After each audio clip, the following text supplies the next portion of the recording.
স্বাস্থ্য অধিদপ্তরের ডিজির সাথে দেখা করতে গিয়েছেন আদ্দিন হাসপাতালে অবস্থানরত রোগীদের স্বজনরা। আরো জানাতে রাজধানীর মহাখালী থেকে সরাসরি যুক্ত হচ্ছেন মাহবুবুর রহমান, যাচ্ছি তার কাছে।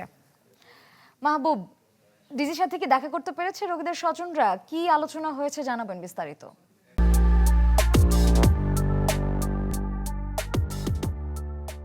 শ্রেয়া, কিছুক্ষণ আগে এখানে আদ্দিন হাসপাতালে যে সকল রোগীরা ভর্তি রয়েছেন তাদের স্বজনরা এসেছেন এবং তারা এখানে স্বাস্থ্য অধিদপ্তরে এসেছেন।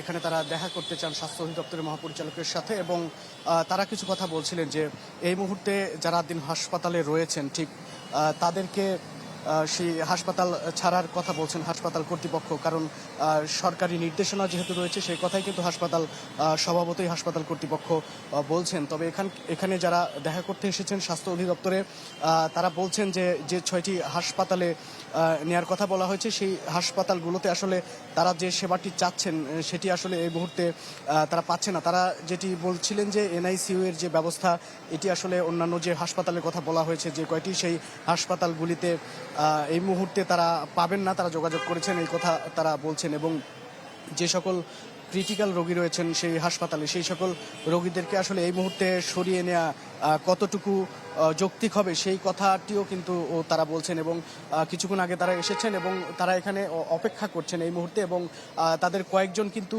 ভেতরে গিয়েছেন এবং তারা দেখা করার জন্য যে সকল প্রক্রিয়া রয়েছে সেই প্রক্রিয়া সম্পন্ন করার পর তারা দেখা করতে পারবেন। এবং আমরা তাদের সাথে কথা বলেছিলাম, তারা যেটি বলছিলেন বিশেষ করে যে 6টি হাসপাতালের কথা বলা হয়েছে সেই হাসপাতালগুলিতে আসলে তারা যে সেবাটি চাচ্ছেন সেই সেবাটি আসলে এই মুহূর্তে পাওয়া তাদের পক্ষে সম্ভব হচ্ছে না, সেই সমস্যার কথাটি তারা কিন্তু বলছিলেন।